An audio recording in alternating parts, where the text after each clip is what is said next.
Bom dia, é um prazer receber vocês aqui via digital, online, ao lado do Celso Petrucci, que é o nosso economista-chefe.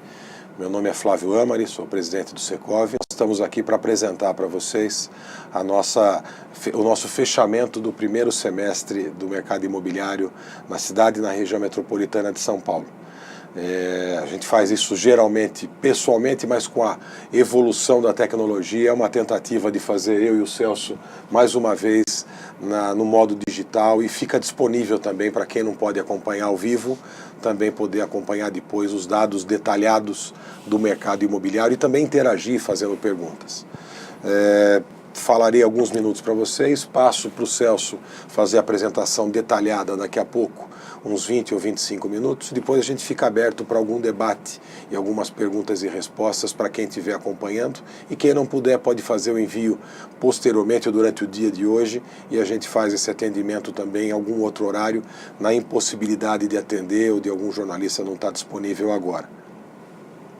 Embora o mercado tenha tido um primeiro semestre positivo quando a gente compara com o primeiro semestre de 2016, o Secov entende que deve fazer uma revisão na expectativa do que a gente tinha quando nós apresentamos em fevereiro o fechamento do ano de 2017, que foi um momento ainda diferente do que a gente está vivendo. Nós tivemos algumas surpresas que não foram positivas para a economia, como a greve dos caminhoneiros em maio, essa demora na solução das candidaturas políticas à presidência da República, essa incerteza política em que a gente está vendo ainda, trazendo turbulências na economia, inclusive até na decisão de investimentos, mas o mercado imobiliário tem mostrado a força e o otimismo e acreditando no futuro do país, embora num ciclo longo como a gente tenha, a expectativa no médio e no longo prazo no Brasil é bastante positiva, bastante grande, por algumas razões. Nós temos uma demanda habitacional, um déficit habitacional muito grande quando a gente olha na necessidade do passado, e também uma necessidade futura bastante significativa, onde a gente tem que produzir milhões de imóveis nos próximos anos para atender esse crescimento econômico e demográfico da população brasileira. Então, os empreendedores, a indústria, a força da indústria imobiliária ainda mostra bastante grande e com bastante possibilidade de gerar emprego e renda para a população.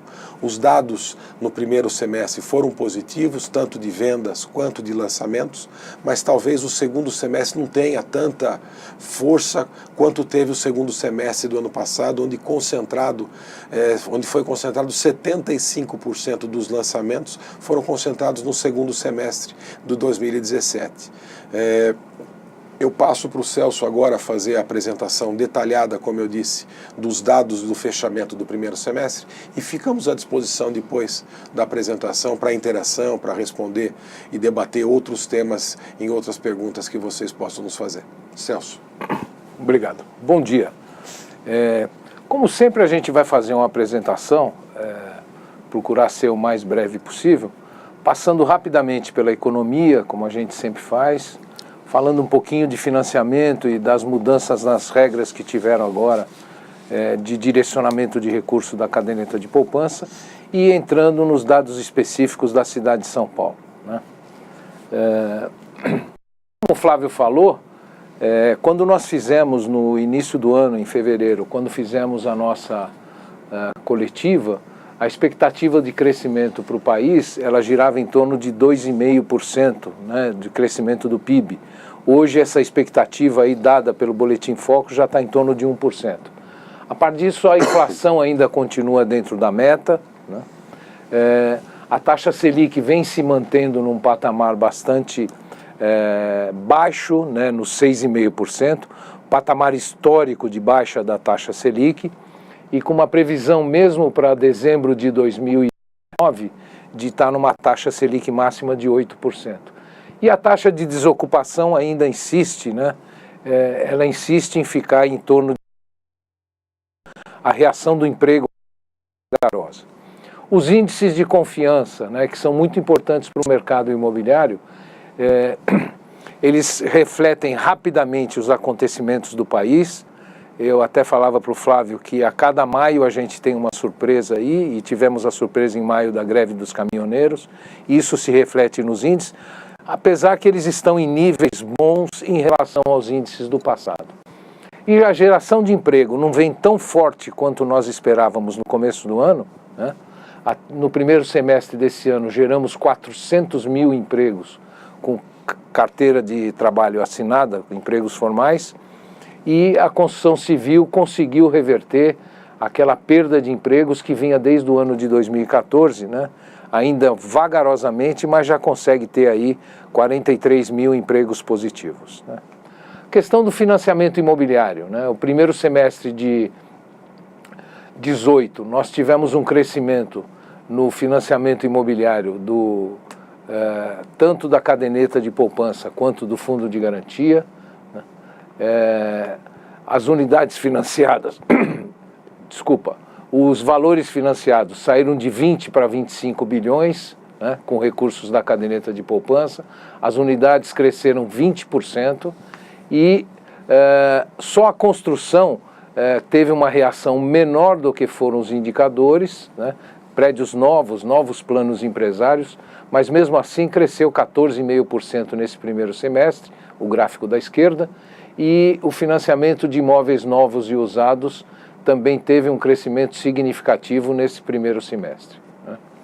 A caderneta de poupança já reverteu aquele período de perda de arrecadação líquida, ou seja, a poupança já tem acumulado aí também uma arrecadação líquida esse ano de 2,5 bilhões no primeiro semestre, e no mês de julho também a arrecadação líquida foi positiva, né? E temos aí um saldo de 580 bilhões de caderneta de poupança, né? Expectativa da BCIP, transmitida no balanço da BCIP agora do segundo semestre, né? Do primeiro semestre, perdão. É a melhoria, a projeção deles com viés de alta, ou seja, já estão prevendo um crescimento total aí de financiamento para 116 bilhões esse ano, o que já superará, inclusive, os financiamentos do ano de 2016. E, rapidamente, falar um pouquinho da resolução 4676 do Banco Central, que ela vai dar maior transparência e maior funcionalidade no cumprimento da exigência obrigatória de aplicação dos 65% da caderneta de poupança. Então, houve uma série de mudanças nas regras. Nós temos um período de transição que começa agora em janeiro de 2019 e que daqui a alguns anos, né, a gente vai estar bastante seguro de que 65% do que tem de recursos da caderneta de poupança estarão aplicados em financiamentos imobiliários e que 80% desses 65% serão de financiamentos imobiliários residenciais. Então, houve a adequação do teto do SFH para 1,5 milhão, houve abertura de possibilidade para os bancos poderem financiar através de índice de preço, né, para lastrear letras imobiliárias garantidas, para lastrear certificado de recebíveis imobiliários, e o sistema financeiro de habitação continua com as mesmas regras que tinha. Uma taxa efetiva máxima de 12% ao ano, hoje está sendo praticado em torno de 9%, né? E a atualização pela taxa referencial.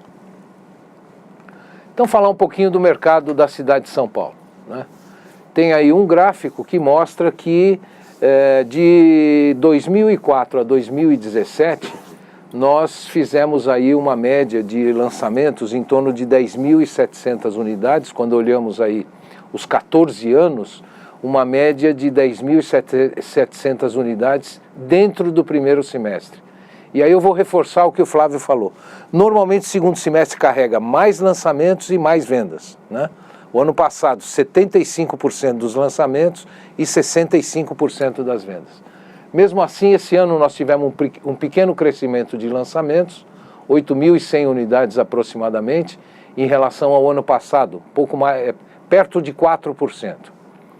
O volume de lançamentos em reais, ele não cresceu em relação ao ano passado, porque vocês vão perceber a participação dos imóveis econômicos e do programa Minha Casa Minha Vida, no município de São Paulo, que é uma participação que vem crescendo ano a ano, e por ser uma operação, por ser uma oferta com preço limitado de 240 mil, Então, o volume de valor global lançado teve uma pequena redução aí, em torno de 300 milhões de reais em relação ao ano passado.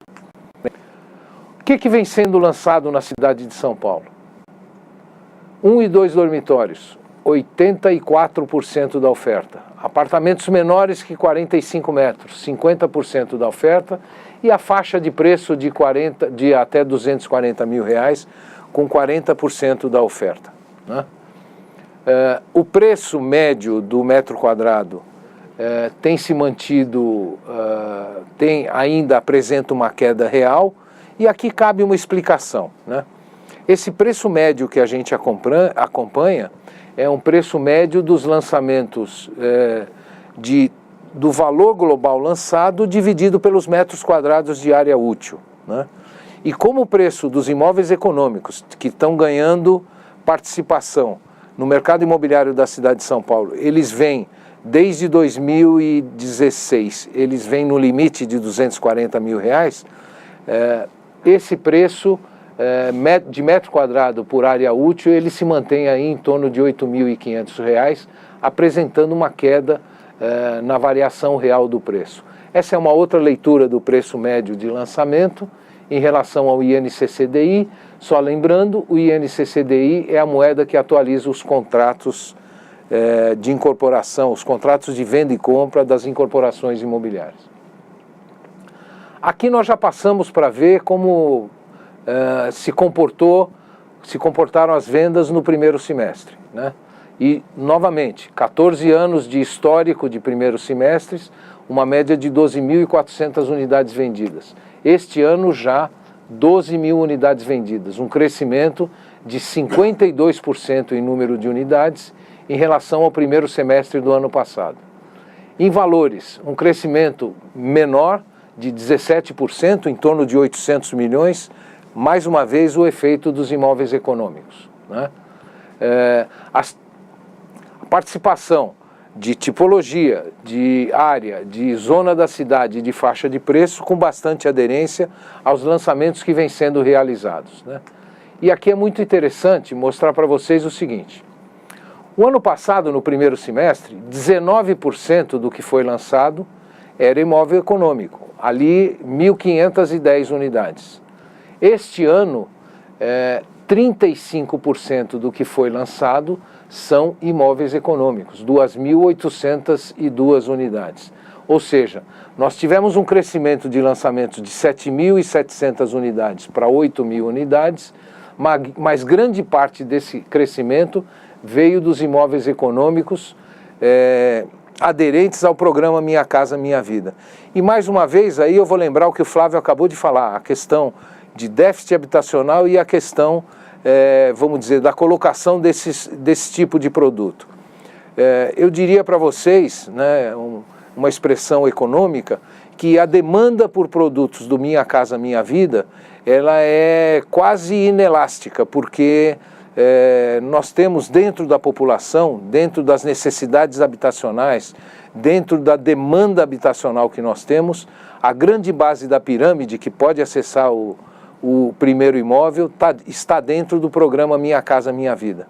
E as incorporadoras que trabalham na cidade de São Paulo têm mostrado muita competência na busca por terrenos que são escassos, no desenvolvimento de projetos, na aprovação de projetos e no lançamento desses produtos. Então eu ressalto o crescimento de lançamentos de 19% para 35% do primeiro semestre de 17 para 18 dos imóveis do programa Minha Casa Minha Vida. E nas vendas isso acaba acontecendo também, né? Nós vendemos 12.000 unidades já em 2018, né? Vendemos 7.200 unidades de outros mercados, mas, outra vez, os econômicos aí são 40% das vendas. Isso mostra a força do programa Minha Casa Minha Vida, né? Crescimento nas vendas de um dormitório, lançamento e vendas, cresceu um dormitório, lançamento e vendas, cresceu 2 dormitórios, e o 3 e 4 dormitórios, um com um pouco mais de percentual, outro com um pouco menos de percentual, nós tivemos redução tanto no número de unidades lançadas, quanto no número de unidades vendidas, né? o que importa para nós, o que mostra a tendência, né? Se vocês olharem o VSO mensal da cidade de São Paulo, no primeiro semestre a média ficou em 9,6%, né? Já bem maior do que a velocidade que nós tivemos desde 2014.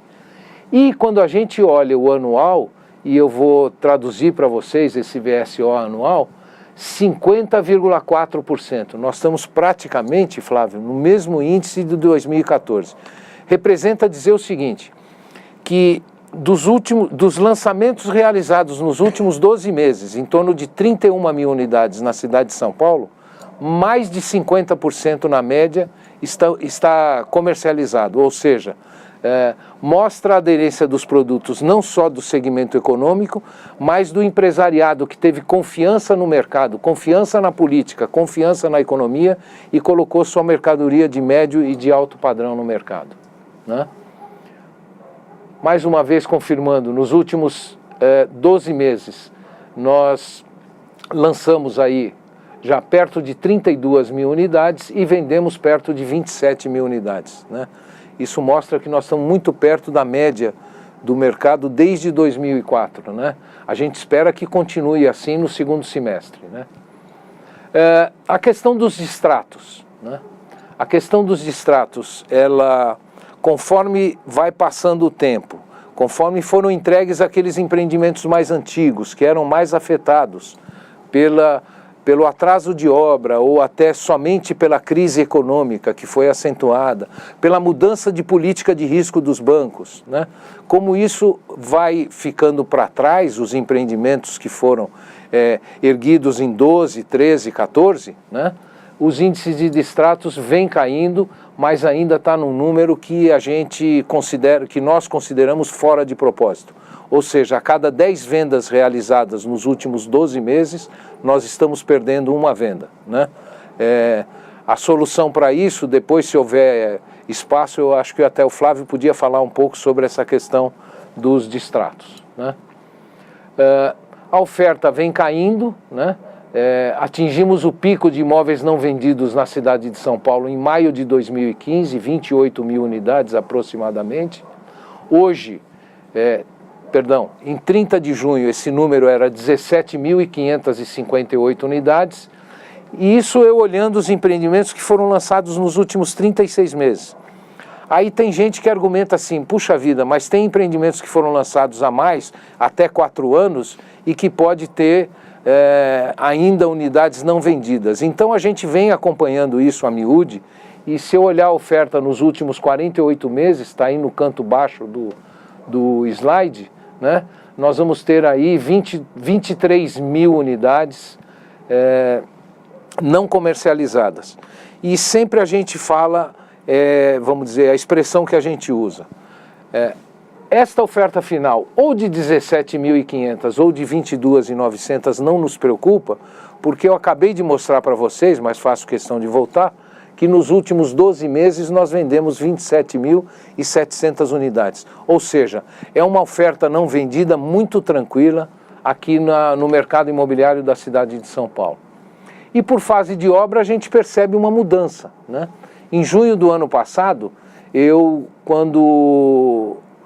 comparando o semestre do ano passado com esse semestre, eu tinha lá 21 mil unidades não vendidas no segundo semestre do ano passado, e das quais 3.600 estavam prontas ou entregues, ou seja, em torno de 15%. E esse número vem diminuindo, né? Eu estou com 17.500 unidades e somente, olhando os 36 meses, com 2.164 unidades prontas. O restante ou ainda está no período de 6 meses do lançamento, em junho, ou está em construção, né? A tipologia do que nós temos não vendido, ela é bastante aderente com a oferta, à exceção da faixa de preço. Nós temos uma oferta maior não vendida entre 240 e 500 mil reais, né? Que é o início ali do comprador de classe média, mas que ainda está comprando o seu primeiro imóvel, né? Os 10 distritos que mais têm oferta na cidade de São Paulo, concentram quase 40% da oferta, são 96 distritos na cidade de São Paulo. E aí vem uma questão que o Flávio colocou também, né? Nós, quando iniciamos esse ano, nós acreditávamos, e não é que a gente desacredite, eu estou colocando ali até que ainda nós podemos ter um impacto do processo eleitoral no segundo semestre. Nós, quando fizemos o balanço no mês de fevereiro, nós previmos que nós deveríamos lançar na cidade de São Paulo o mesmo número de unidades, em torno de 31 mil, né? E que poderia haver uma mudança de tipologia, ou seja, nós não contávamos com a força, a continuidade da força do programa Minha Casa Minha Vida, mesmo com limitação de preço e mesmo com a dificuldade que é você aprovar projeto na cidade de São Paulo, né? Estamos fazendo uma revisão agora para questão de lançamentos, nós estamos prevendo aí de 8% a 10% de redução, para um lançamento final lá em dezembro de aproximadamente 28 mil unidades, mas ainda com vendas em crescimento de 10% a 12%, o que deverá trabalhar aí dentro dessa faixa de 25 a 27 mil unidades. Ou seja, o ano de 2017, de 2018, ele tem muito para apresentar ainda, né? Vou reforçar de novo, no segundo semestre sempre há mais lançamentos e mais vendas. Nesse segundo semestre, em particular, poderá e deverá ser impactado pelas questões políticas, pelas questões institucionais, mas a gente está acreditando neste mercado aí de aproximadamente 28 mil unidades lançadas na cidade de São Paulo e vendas de 25 a 27 mil unidades, o que a gente considera, pela expectativa de crescimento do país esse ano, em torno de 1 a 1,5%, um bom resultado para o mercado imobiliário da cidade de São Paulo, né? Queria agradecer a atenção de vocês e ver se o Flávio quer complementar alguma coisa, quer falar mais alguma coisa, ou se tiver alguma pergunta aí para a gente poder responder. Obrigado, Celso. Enquanto não chegam perguntas, eu queria comentar um pouquinho o que você levantou do Distrato. O Secov acompanhou, junto com outras entidades, essa evolução toda na Câmara, discussões no Executivo, e a gente continua fazendo esse trabalho. Hoje esse texto foi aprovado na Câmara, foi para o Senado, votação dentro da Comissão de Assuntos Econômicos do Senado teve uma votação contrária, ou seja, foi 14 a 6, se eu não me engano, a votação contrária ao texto. Deve ir para o plenário nas próximas semanas, talvez até se espere um pouquinho, eu acredito, Celso, até que espere um pouco ainda esse período eleitoral, que é um período com menos sessão, com menos tempo para discussão no Legislativo, nos plenários todos, mas deve voltar à discussão pós-eleição, ou seja, durante o mês de outubro, isso deve ter uma alteração do texto no Senado, fazendo com que obrigatoriamente esse texto volte para a Câmara dos Deputados, onde teria mais uma votação, para daí sim encaminhar para a sanção presidencial, ou o projeto ser negado, ou seja, ele não seja aprovado na Câmara dos Deputados ou até mesmo no Senado. As entidades, o Secov tem trabalhado muito no contato com os parlamentares, tanto no Senado hoje, e já prevendo a possibilidade da alteração e voltar para a Câmara, mantendo os contatos com os deputados que conhecem o tema, conversando também com o tema, sem perder ainda até a importância da conversa com o Executivo, que também interage nesse tema e que é muito importante. Embora tenha caído, como vocês viram na apresentação, o número do Distrato, é um ciclo que a gente vive na economia e a gente vai passar por essa crise, vai ter a retomada econômica e é possível que em algum momento do futuro a gente tenha outra dificuldade e se a gente não solucionar agora esse tema do Distrato, a gente vai ter em algum momento no futuro ele de novo subindo nesses indicadores muito altos. Então é muito importante que a gente tenha estabelecido essa regra para que evite problemas maiores no futuro. Eu não sei se a gente tem alguma pergunta ou a gente encerra e depois a gente faz as perguntas. Vamos fazer assim, então a gente fica à disposição de vocês para responder as perguntas durante o dia todo de hoje. Se tiver algum questionamento, pode entrar direto em contato com a nossa área de comunicação aqui no Secov, tanto eu quanto o Celso. A gente fica à disposição para esclarecer ou debater algum ponto que seja mais importante. Obrigado a cada um de vocês que acompanhou a nossa apresentação, a nossa coletiva semestral. e espero que a gente possa atender vocês durante o dia de hoje ainda. Obrigado. Muito obrigado. Todo dia, toda hora. Todo tempo, em todo canto.